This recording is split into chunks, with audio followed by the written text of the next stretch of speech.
Bonjour tout le monde, on se retrouve pour une nouvelle vidéo qui n'est autre que la sortie livresque du mois de janvier. C'est la toute première vidéo de l'année. J'aurais préféré commencer par un bilan ou quelque chose comme ça, mais comme je suis très à la bourre, et que du coup vous allez avoir cette vidéo sortie livresque en milieu de mois, c'est un petit peu moyen, je commence par celle-ci. Je ferai ma vidéo bilan bien plus tard. Donc, on va d'abord commencer par vous souhaiter une excellente année 2023. J'espère que elle vous apportera tout ce dont vous avez envie, en plus de la santé, puisque ça, tout le monde en a envie, je pense. Et bien sûr, amitié, amour, bonheur et plein de moments de joie et pas ou peu de moments difficiles. Voilà, c'est tout ce que je peux vous souhaiter et voilà pour cette nouvelle année.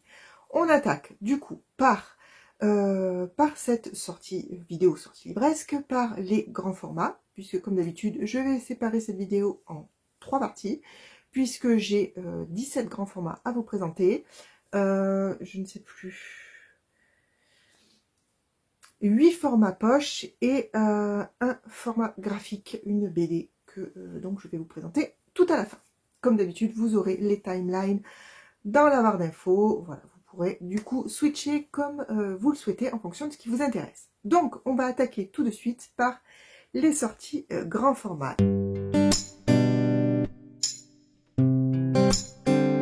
Est sorti le 4 janvier, le dernier Jérôme Loubry, le chant du silence, pardon, aux éditions Calman-Lévy. Donc là ensuite Damien qui revient dans son village d'enfance pour les funérailles de son père qui s'est apparemment jeté de la falaise. Dans les affaires de son père, donc qu'il va ranger, il va découvrir une photo qui remet en question en fait un drame qui est survenu à l'été 95, drame pendant lequel le père donc de Damien a été accusé de meurtre. Voilà. Donc ça a l'air assez intriguant et comme le seul Jérôme Loubry que j'ai lu qui est Les Refuges a été une excellente lecture pour moi, voilà, je me suis noté la sortie de celui-ci. Toujours le 4 janvier est sorti Entre terre et ciel, le tome 1, Soleil noir de Rebecca Ronhorst aux éditions Bragelonne. Donc là on est à Tova, c'est le solstice d'hiver qui est donc pour Tova un jour de fête. Mais cette année il tombe en même temps qu'une éclipse solaire qui là par contre est considérée comme un déséquilibre du monde par les prêtres. On va suivre Xiala qui est capitaine de navire et elle se rend à Tova avec à son bord un certain Sérapio qui est un jeune homme aveugle, couvert de cicatrices et drapé du manteau de la destinée. Alors je ne sais pas exactement ce que ça signifie, mais voilà, elle se demande si c'est un ennemi ou un ami, enfin voilà, on ne sait pas trop, c'est assez mystérieux et la couve est plutôt sympa. On passe au 5 janvier est sorti le dernier R.J. Ellory, une saison pour les ombres, aux éditions Sonatine. Alors, j'ai lu de R.J. Ellory, Le chant de l'assassin, voilà, c'est ça, que j'avais beaucoup aimé. Du coup, je me suis noté cette sortie. On est sur une double temporalité, si j'ai bien compris, 1972 dans le nord-est du Canada, dans un petit village isolé, des jeunes filles sont retrouvées mortes, apparemment attaquées par des animaux sauvages. En 2011, Jacques retourne dans son village natal, qui n'est autre que le village dont on va parler en 1972, où vous vous doutez bien, pour aider son jeune frère, qui est accusé de meurtre. A priori, ces deux histoires auraient bien évidemment un lien.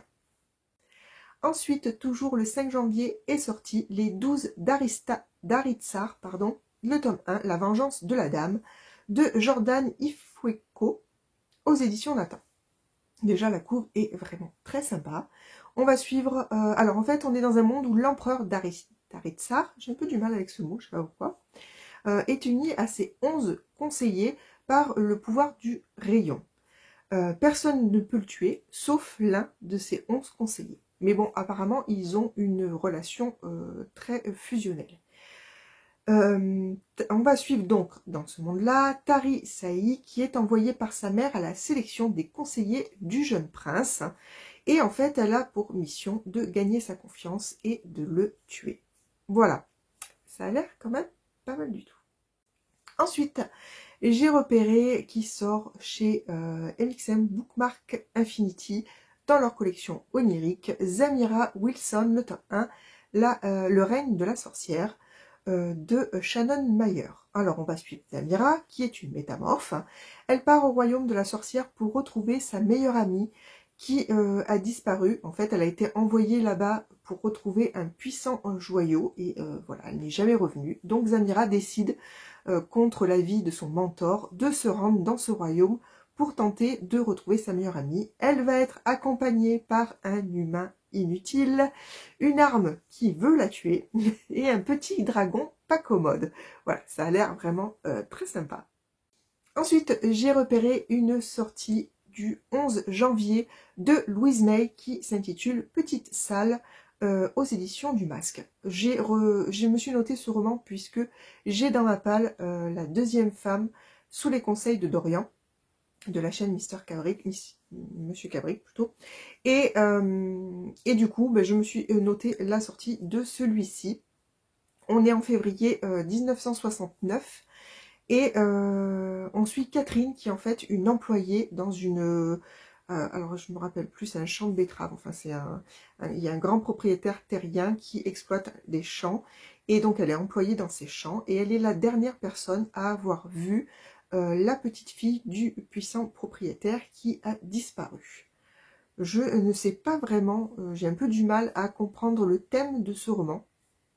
Mais en général, c'est assez féministe, donc ben, je pense que ça peut me plaire.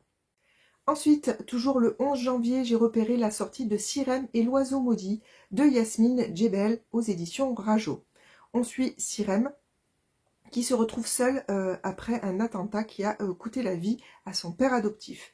Elle pactise du coup avec Tanit, une femme transformée en faucon, et ensemble elles vont partir sur les traces d'une mystérieuse prophétie.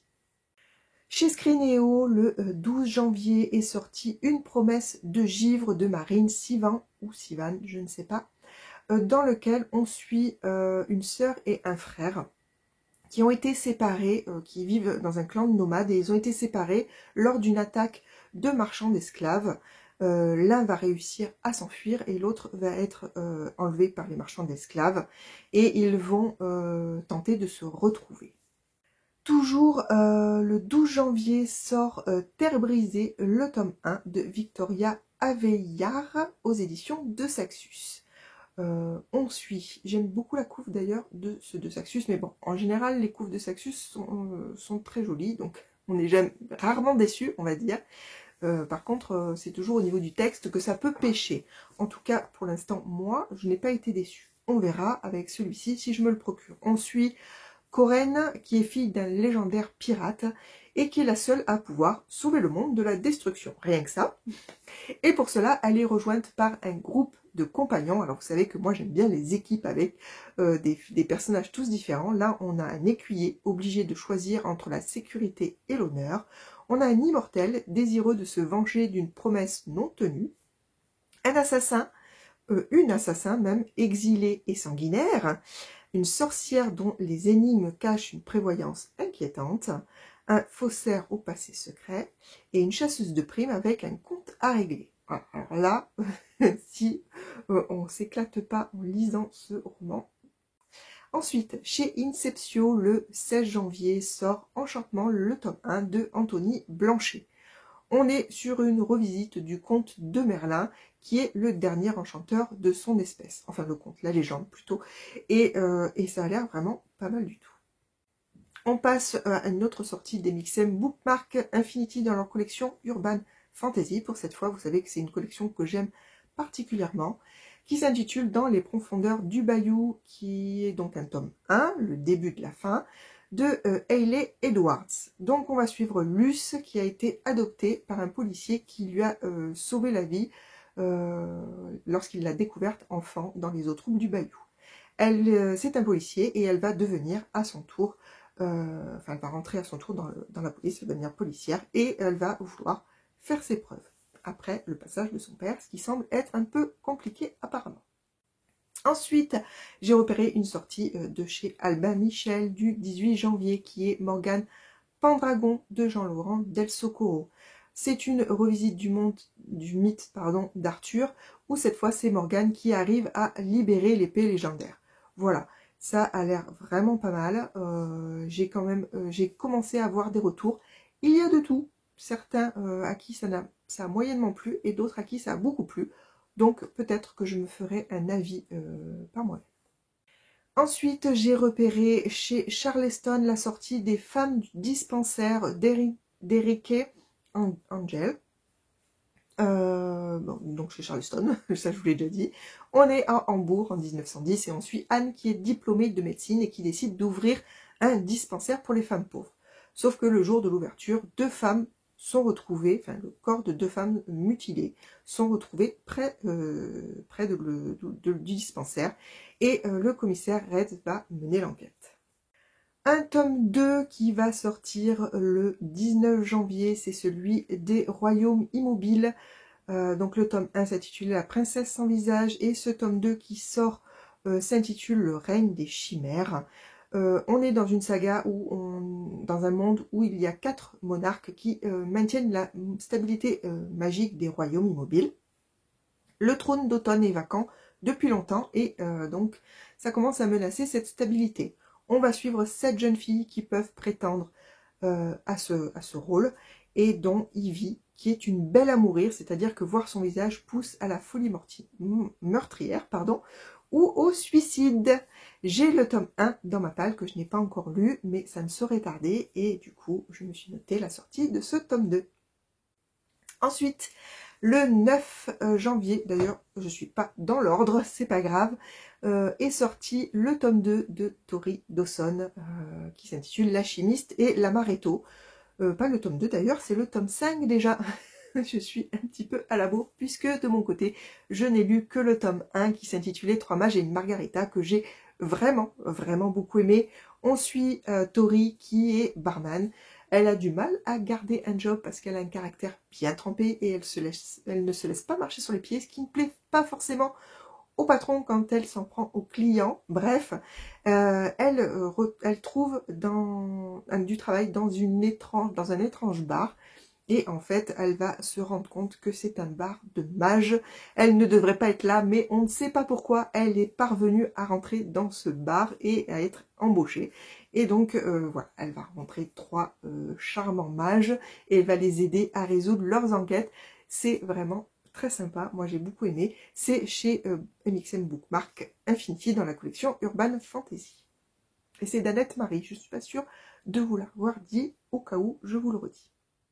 Ensuite, le 19 janvier sort de Lune et de Sang le tome 1 d'Erin Betty aux éditions Lumen. Alors là, on suit Catherine qui, après une chute vertigineuse un soir de pleine lune, va se retrouver avec des visions de meurtre.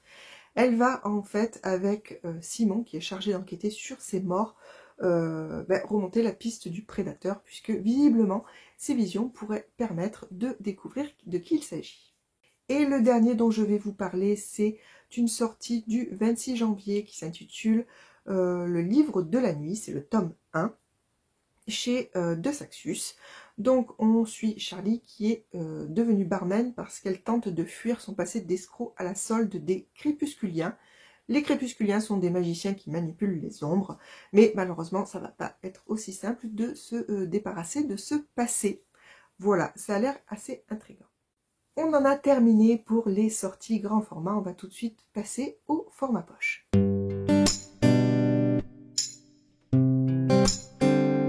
Comme je vous disais, j'ai 8 formats poche à vous présenter et le tout premier est encore un Jérôme Loubry, puisque en même temps que la sortie du grand format dont je vous ai parlé le 4 janvier est sorti en format poche Les Sœurs de Montmort aux éditions Le Livre de Poche. On est en novembre 2021 et on suit Julien qui vient d'être nommé chef de police à Montmort. Il croyait arriver dans un village au bout du monde, isolé, etc. Mais en fait, on est dans un endroit plutôt cossu, avec des rues propres et équipées d'un système de surveillance dernier cri. Bref, il y a quelque chose de très louche dans ce petit village. Ensuite, j'ai repéré la sortie en poche de Leur domaine de Joe Nesbo aux éditions du coup Folio Policier. qui est sorti le 5 janvier. Ce roman, je l'avais repéré quand il est sorti en grand format. J'avais très envie de le découvrir, déjà dans sa sortie grand format. Il a eu d'excellents retours de personnes en qui j'ai confiance sur YouTube et Insta. Donc du coup, il y a des chances qu'en format poche, je me le procure. On suit Carl et Roy qui ont perdu leurs parents dans un accident lorsqu'ils étaient adolescents. Roy, l'aîné, s'installe dans le bourg voisin, tandis que Carl fuit dès qu'il a fini ses études. Et quelques années plus tard, Carl, donc le plus jeune, revient avec comme projet de transformer le domaine familial en hôtel de luxe. Mais bien sûr, ça réveille de vieilles rancœurs et des secrets de famille. Et c'est alors je crois que c'est un thriller ou un roman noir, je ne suis pas sûre, qui a l'air vraiment top. Ensuite, le 5 janvier toujours, sort chez Pocket, La petite boutique au poison de Sarah Penner. On suit, alors on est sur peut-être une double temporalité, je ne sais pas, à voir. En 1791, Nila est une apothicaire qui vend des poisons aux femmes désespérées, jusqu'au jour où elle rencontre Elisa, 12 ans, qui semble avoir besoin de ses services, et ça va un petit peu chambouler sa vie. De nos jours, donc, on va suivre Caroline qui vient de découvrir l'infidélité de son mari après 10 ans de mariage, super, et elle tombe au bord de la Seine sur une fiole d'apothicaire qui va la conduire sur les traces de l'apothicaire tueuse en série. Donc on imagine bien que celle-ci est certainement née là. Voilà. Ensuite, j'ai repéré la sortie poche d'un roman dont j'ai entendu beaucoup parler aussi, qui semble être vraiment très bien. C'est Le désert des couleurs d'Aurélie Wallenstein qui sort donc en format poche. Je ne sais plus quand, je vous le mettrai en bas parce que je ne me le suis pas noté. Et je ne sais plus chez qui, puisque je ne me suis pas notée non plus. Je suis une vilaine fille, je vous mets tout ça en bas. On est dans un monde où chaque grain de sable est un souvenir perdu et oublié. Donc l'humanité, pour se protéger du sable qui leur fait perdre la mémoire, se sont réfugiés dans un cratère. Sauf que le sable gagne du terrain et que cette solution ne va pas pouvoir perdurer. On suit du coup Cabal Rai et sa demi-sœur Irae qui décident de traverser le désert pour pouvoir trouver un autre endroit où s'installer. Ensuite, le 12 janvier est sorti chez Pocket Nos âmes au diable de Jérôme Camus et Nathalie Hugues. C'est aussi un roman dont j'ai entendu parler sur Insta, il me semble. Je ne sais pas si c'est pas Séverine, du compte Il est bien ce livre, qui l'avait beaucoup aimé et qui m'avait donné envie de le découvrir. Ou peut-être Céline, de Céline Lecture, je ne sais plus. Bref, peut-être les deux aussi, c'est possible. On suit Jeanne qui ne parvient pas à se remettre de la disparition de sa fille Sixtine, lorsqu'elle avait 10 ans, sur une plage de l'île d'Oléron. En fait, on n'a jamais retrouvé son corps. La police est partie sur un tueur en série, donc persuadée que la petite fille ne sera jamais retrouvée, sauf que sa maman ne fait pas son deuil. Donc voilà, on est sur ce thème-là. Ensuite, toujours le 12 janvier, une sortie chez Pocket, Les Samaritains du Bayou de Lisa Sandlin, ou Sandlin. Bon, moi, vous savez que les histoires qui se passent dans le Bayou, ça m'intéresse toujours beaucoup. On suit Delpha, qui sort de prison parce qu'elle a assassiné un de ses violeurs. Et elle arrive à trouver un job de secrétaire auprès de Tom, qui est détective. Ensemble, ils parcourent le Bayou pour résoudre des petites enquêtes. Mais en fait, Delpha a quand même un rêve. Elle souhaite retrouver et se venger de son deuxième violeur. Voilà, ça a l'air tendu. Ensuite, j'ai repéré, toujours le 12 janvier, la sortie de True Story, mon accent est à couper au couteau, de Kate Reed Petty aux éditions Gallmeister, donc dans leur collection Totem. C'est une sortie que j'avais repérée, je crois, en grand format. On suit Alice qui prête sa plume pour écrire les histoires des autres, mais en fait elle est hantée depuis son adolescence, par la sienne, puisque adolescente, il y a une rumeur qui a été lancée par 2 adolescents qui la raccompagnaient chez elle après une soirée. Donc elle dormait sur la banquette arrière. On ne sait pas dans le résumé quelle est la teneur de cette rumeur, mais on sait que Alice est hantée par ce passé et que voilà, hein, et que on va certainement découvrir dans ce roman de quoi il s'agit. Et le dernier que j'ai repéré en format poche sort le 26 janvier. Je l'avais également repéré en grand format. C'est Dans la nuit blanche d'Olivier Adam, qui sort donc chez je ne me le suis pas noté, je vous le note ici. Décidément, j'ai mal préparé cette vidéo. Bref, on est dans un roman où on suit... En fait, non, on suit... Comment dire? Antoine est dans le coma. Il a eu un accident, il a été renversé par une voiture. Et il a des côtes cassées, il a un poignet cassé, etc. Enfin, mais il est dans le coma. Et en fait, d'après ce que j'ai compris, ses proches vont se succéder à son chevet. Et on va donc suivre les pensées de ses proches, si j'ai bien compris. Et il y a une petite phrase qui dit que il y a un petit côté thriller dans ce roman. C'est ce qui m'intrigue assez, je pense. Et voilà, c'est pour ça que j'ai peut-être envie de le découvrir. Voilà donc pour les sorties poche. On va maintenant passer à la seule et unique sortie graphique que j'ai repérée.